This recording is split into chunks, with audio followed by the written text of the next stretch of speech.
Hey, Dave here. In this video, we're going to set up a SOHO router. Let's get to it. Here I have a laptop that I'll be using to configure the router, and here's a basic router. And let's take a look at this. I'm going to zoom in a little bit on this so that we can take a look at the connectivity. And let's look at what we have here. Okay, we'll start on the left. Here we have the power connector. And so that's for our AC adapter and the on-off switch. Here we have a reset button, which is depressed. It's inside of here. And this can be very handy if you can't log in to the router. Let's say you don't know the password. And you can reset or flash the device, and you can use a paper clip to actually do that. We're going to pretend that this router came from someone else, and so we're going to reset it. We have two USB ports, which are great for accessing data from a flash drive or what have you. Then we have the internet connection. This is what goes out to the internet, out to your provider, and it would connect out, in this case, to a cable modem. Here we have 4 Ethernet ports. Now, this is the switch functionality of the device.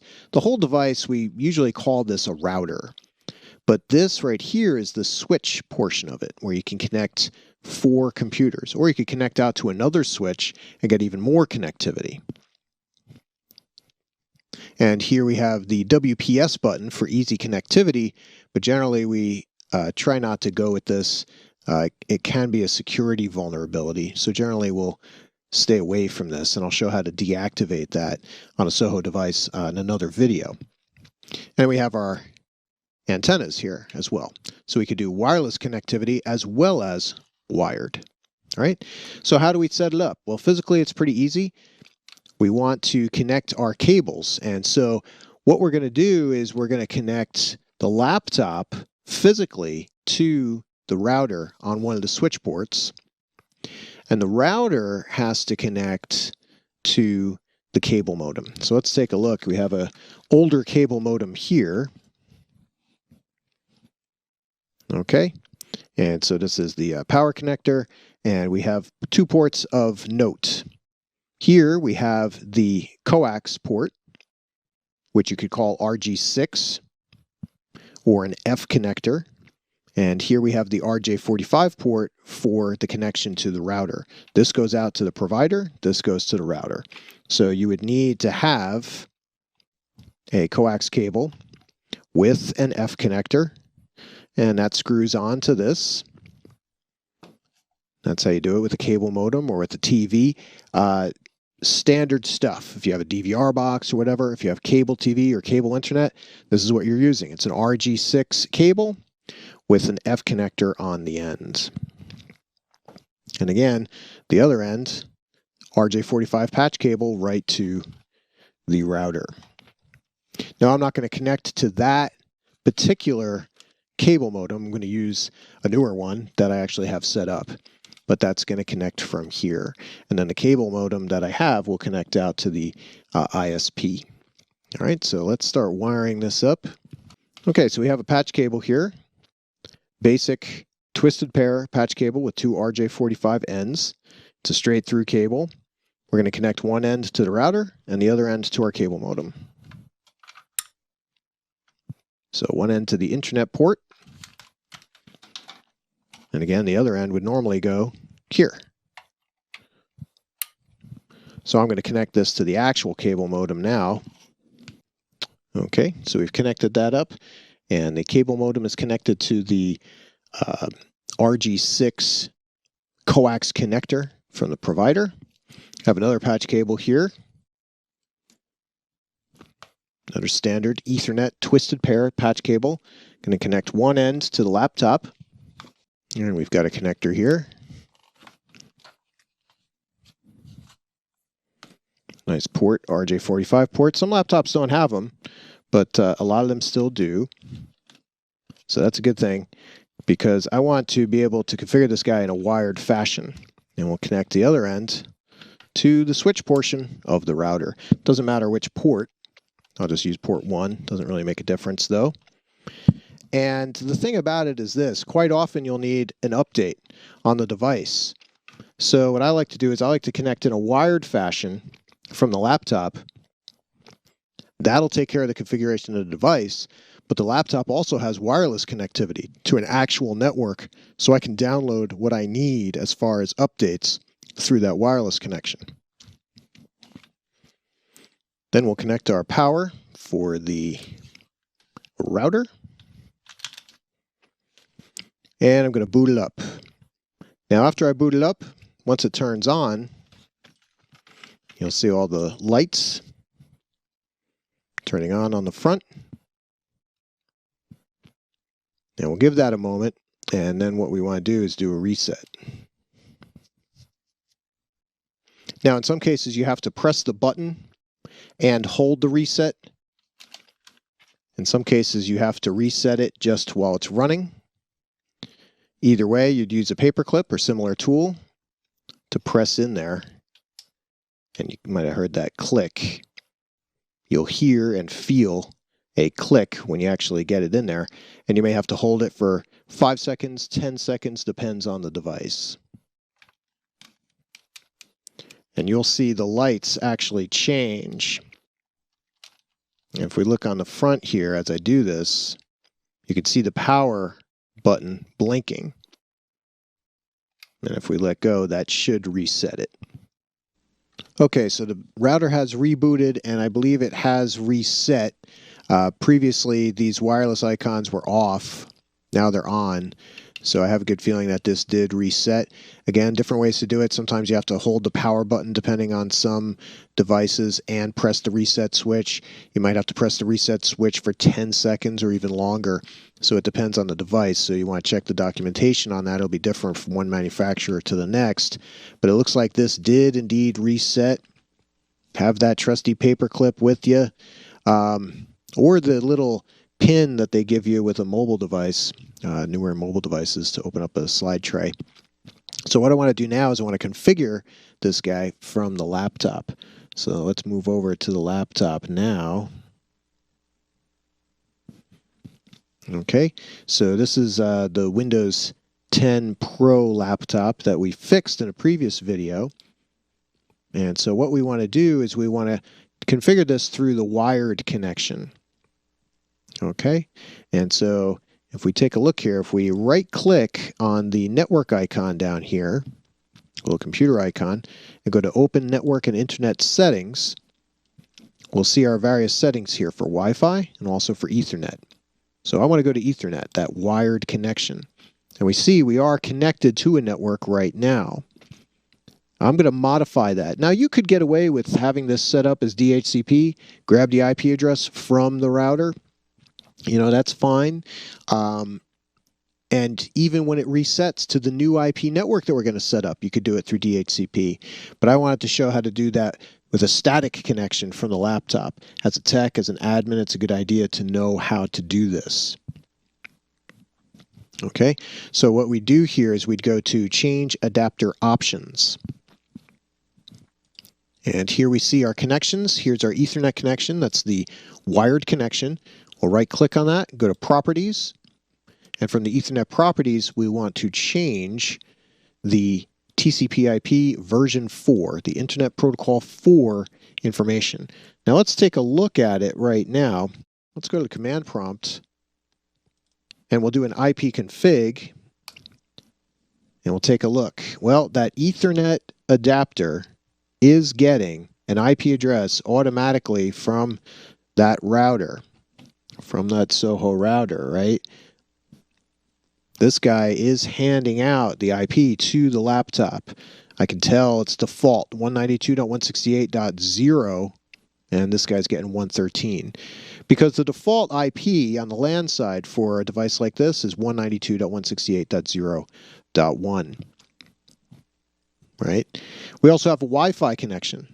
And that is active, and that has access to the internet, so if I need to download anything, I can use that Wi-Fi connection. But I want to modify this. I want to change this so that we can have connectivity to both networks right from the get-go. I want to show how to do this in a static fashion. So go to IP version 4, go to Properties, And instead of obtaining the IP address automatically, we're going to use the following IP address. And so I'm going to change this to 192.168.0.254, the last possible IP address that we could use on that network. Because you can't use 255 because that's the broadcast. And you can't use 0 because that's the network number. So we have the choice between 1 and 254 as long as it isn't used already. So I'm going to use 254. Press the tab button. That changes the subnet mask to a 255 automatically. And then the default gateway. Well, that is this SOHO router. That's 192.168.0.1. And you can verify that just by looking in your command prompt, default gateway. Right? All right. So we're going to click OK for that, so that applies. Then we'll go back to that guy, and we'll go to Advanced. And this is one of the great things about setting static addresses. You can have more than one. You can be on more than one IP network at the same time. So we'll click Add, and we'll add the network that we want to go to. Ultimately, this is going to be part of my test network. I call it the BACN network. That's on the 10.252 network. So that's what I'm going to add for this laptop. 10.252. And this is going to be 0.132. Now, if we press Tab, by default, Windows is going to think this is going on a Class A, classful 10 network and give it a 255 subnet mask. But we don't want that. We want this to be classless. We want it to be 10.252. That's what I want for this particular network. So we're going to change the subnet mask to 255.255.0.0. And what that effectively means is the network is 10.252, and then the other two octets can be used for IP addresses for hosts. So we'll add that in and click OK. Now we have the two IPs here. We'll click OK for the IP properties, and we'll click Close for this. Then we'll go back to our command prompt and run another IP config and take a look at what we have. Okay, here's the Ethernet adapter. And instead of grabbing an IP address automatically from the router, now we have two IP addresses that we set. The 192.168.0.254 and the second one, 10.252.0.132. Okay, so all is well so far. What I want to do at this point is connect from the laptop to the router so that we can configure the firmware on that router. And we do that from the browser. So open Chrome here. And we're going to connect to that guy right now. And the default IP for this particular device, when you reset it, is 192.168.0.1. And we'll press Enter. And it sees the device. We are connected. And the defaults for this device are admin, and the password is admin. We're going to change that, of course. And we'll log in. And we should get connectivity. All right, we're in. All right. No, I don't want the browser to save the password. And so it always asks for a new username and password. You know, this is the kind of thing that you might have to redo if you upgrade the firmware on the device. But I'll put that in now. And now with this, we're typing the password. And we want to make sure that it's not set to low. We want to have some type of power to this password, right? So you don't use things like the word password. Okay?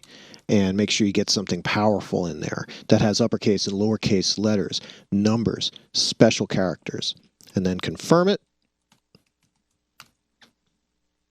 Confirm that.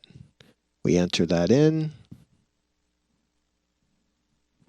Okay. And we're going to say no to saving the password. All right. Now I immediately want to go to Advanced, and I want to go and update the firmware. So we'll go to System Tools. and we'll go to firmware upgrade. Now, if you don't have access to the internet, it's going to be tough to check for an upgrade, but we do have access, I believe, so we're going to check for that upgrade now. As I mentioned, we have that link light on here. We have that internet access link light here, the little world, and that is green, so we should be good. Okay, and it tells us here that the firmware is up to date. Okay, and you always want to make sure you do check that. If not, we could download the firmware from the manufacturer website, save it to the laptop. That's why I have that Wi-Fi connection. And then from here, we'd browse to it and then run the upgrade. You could also grab it from a USB flash drive and connect that to USB port on the back of the device. Okay. All right, so we want to make sure that firmware is up to date. And that's really just a matter of putting the file in, upgrading it. It'll reboot the device, and it may reset all your stuff. So that's why you want to do the firmware update first. All right, so we did the username and password. And in the quick setup, it's also a good idea to change the time zone. And we're in Eastern time. So we'll select that. Okay, now the internet connection type, what are you going to use?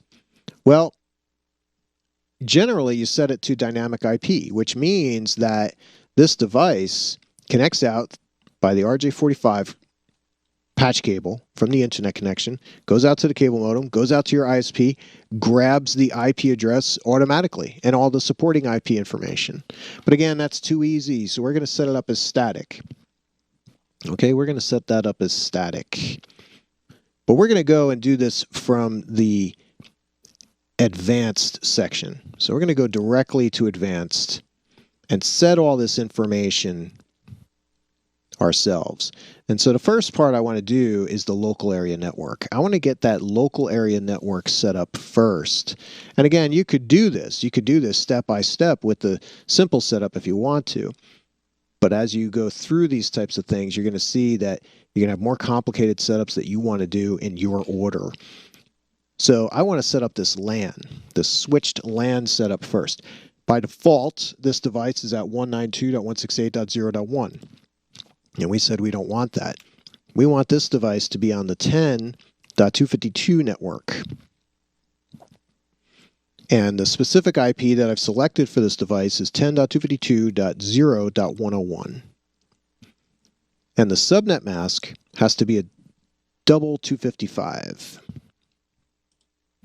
255.255.0.0. That's what we want for this. Okay? And you can customize that if you want to do subnetting or supernetting. I'm just doing 255.255 because the IP network that I'm using for my test lab is 10.252. All right? Now, when we save this, we're going to lose connectivity temporarily because right now in the browser, we're connected to the router as 192.168.0.1. So we're going to have to reconnect to that new IP. But again, that's why I set up this secondary IP. Now, again, you might be able to connect again with DHCP. You might have to restart this laptop. But this way, I have connectivity to both types of networks from the get-go. So different ways to do it. And that's up to you if it works. I wanted to show the static IPs as well here. Now, in some cases, the router will skip to the new login page. So if you do have this set up as DHCP, it'll automatically reconnect to the new IP network. All right, but I do plan on using this laptop in a static fashion anyway. All right, and here we go. And we've got to put in the new information here that we added before. And we are authenticated, so we're good. All right. We go back to advanced, go to our network, and we set up the LAN already. That's what we want. And the internet connection, we're going to set this up in a static fashion. because I have multiple IPs and multiple ISPs, multiple internet service providers, and multiple IP addresses. And you'll see this kind of stuff sometimes. And if you want to run any, say, web servers or other types of servers directly off of this, chances are you're going to want to have a static IP. You could use something like a DIN service, but chances are you're going to want to use a static IP. So the IP address that I want to use and all the supporting information is normally going to be supplied to you by your provider, by your internet service provider. All right. So that information has been supplied to me, and I'm going to enter that in now. The IP address for this guy is going to be 216.164.222.204.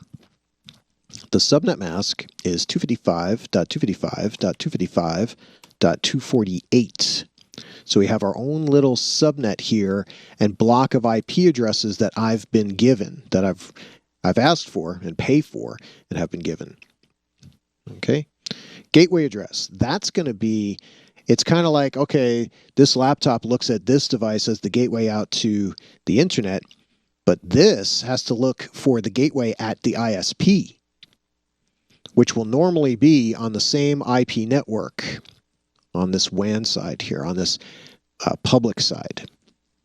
And indeed it is 216.164.222.201. And that's a .201. So that's my personal gateway IP address there. So the first 3 octets are the same as the IP. It's just that last octet. And I actually have from 202 up to 210. Okay, then we need to know the DNS servers so that we can do resolution from IP address to domain name, from domain name to IP address. If we ever connect to a domain like Google or example.com or whatever, that's got to get resolved to IP. So we need to know the DNS servers that this guy will look for out at the ISP. So DNS server, we have 207.172.3.8. And then for the secondary DNS server, 207.172.3.9. And you could use other DNS servers. You know, you could use the 8.8.8.8, and there's a lot of public DNS servers that you can use, and there's pros and cons to using those. I'm just going to go with the ISP supplied DNS server for this. And the key here is we're using this as a static IP as opposed to dynamic. Dynamic's so easy. It just grabs the information from the ISP, you plug everything in, and then this hands out IP addresses to your computers automatically. I mean, generally that type of setup is, there's not much for you to do. So that's why I want to show all this static configurations. And click Save. And we want to make sure that we still have connectivity. You might have noticed as I was flying through the screens that this actually did get information similar to, if not exact, for what I wanted. So it grabbed that automatically, dynamically, but we don't want that. I want this static because I have other routers using IP addresses in my IP subset here. But the key is that we have that green world LED icon lit. And then we want to test it. Just looking at the light's not enough. So we'll go down here to System Tools, Diagnostics, and we'll choose Ping. So you can do a ping directly from this device. And so, for example, we'll try pinging dprocomputer.com. Start the ping and see what happens. Okay, and we get replies. A little bit of a lag, but that's okay. 80 milliseconds, that's because that server's on the other side of the country. Right? You could also do this from the client side to make sure that your client connectivity is working. Do a ping from your command prompt in Windows. All right, but you always want to test. You want to make sure that you're testing your device, make sure it works properly. Okay, so let's go and set up the wireless now. We'll go to Wireless and go to Wireless Settings. Okay, and we have default names here that are set up for the 2.4 and the 5 gigahertz networks. So we'll set up the 2.4 first. You want to make sure the wireless radio is enabled. If you don't want wireless on a device like this, you can turn them off. Just deselect it right from here. It'll turn the radio off altogether, and that icon will not be on at all. That's one way to tell if wireless is even running on these devices. Okay, so we want to enable it, and then we want to give this a network name, also known as an SSID. I'm going to call this EM-2.4-BACN. That's my network name here for the test network. Okay, we're not going to hide it for now, although that can be good for security purposes. We'll talk about that in a later video. We want to check the security. And you have options here for WPA, WEP, which really is deprecated and can be vulnerable to something known as an IV attack and other attacks. So we're going to leave it as a default, WPA, WPA2 personal. That means that we're going to use a pre-shared key, a PSK. So we're going to use WPA2 and AES for encryption.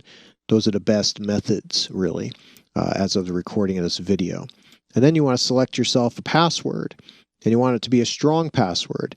Now, one of the problems here is that you can see what you're typing in this. So this isn't the most secure type of thing, so you want to make sure that you select a good password, right? I'm just going to put in test, so something's in the field right now, but you want to make sure that you have something complex.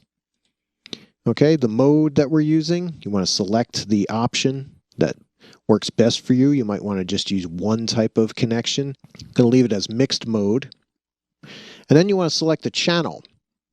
Now, one of the things you can do here is you can use a Wi-Fi analyzer to see who is using what channels out there. And then the best thing to do is to select a channel that's outside of that range. Now, for the 2.4 gigahertz frequency range, you have the 1 through 5 range, the 6 through 10 range, and then 11. And what I've found is the best way to go here with the other businesses around here is to use channel 9. Use that secondary range. Most people are between 1 and 5. So I'm going to go with 9 for that. Then you want to select the transmitting power. High might be too much. If you're in a small space, you have other offices near you, other homes or apartments nearby, you might want to change that transmit power to low so other people have a harder time seeing your wireless signal. So we'll save it. And we'll go to the 5 gigahertz. Okay, once again, want to make sure it's enabled. And in some cases, maybe you don't want it enabled. Maybe you just want to run 5 gigahertz, but you don't want to run 2.4 gigahertz. Or perhaps, maybe you want to have 5 gigahertz for your main network and 2.4 for a guest network, which you could configure separate. And the guest network could be for actual guests that you have at your place of residence or your workplace, but it could also be for security type devices like cameras. So we'll modify this wireless network name, and this one's going to be EM-5-BACN. And again, we'll do WPA2, PSK, AES, and just set a password in here for now. Okay, now this one can do AC because 802.11ac only works on 5 gigahertz frequencies. All right, 802.11a, 802.11n, and 802.11ac can work on 5 gigahertz. Whereas 802.11b, 802.11g, and 802.11n also can work on 2.4 gigahertz. And then we select a channel. And once again, I did analysis for this, and you have some options here. Normally you have 8 options on the 5 gigahertz frequency, and for me, the best one is 48. And again, I'll change the transmit power to low. And we'll save it.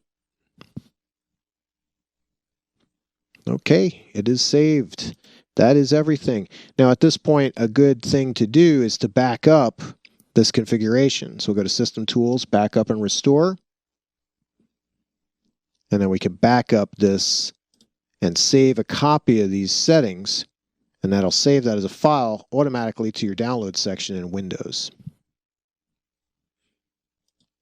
And so if you ever need to restore all that configuration work that you did, you can do that from here. If for some reason the configuration is just not working on this device, you can do a factory restore, which will bring it back to the original settings, just like we showed. It's the same thing as if you were to do the reset button here. That was our way of doing this, which is the only option if you don't know the password to get in.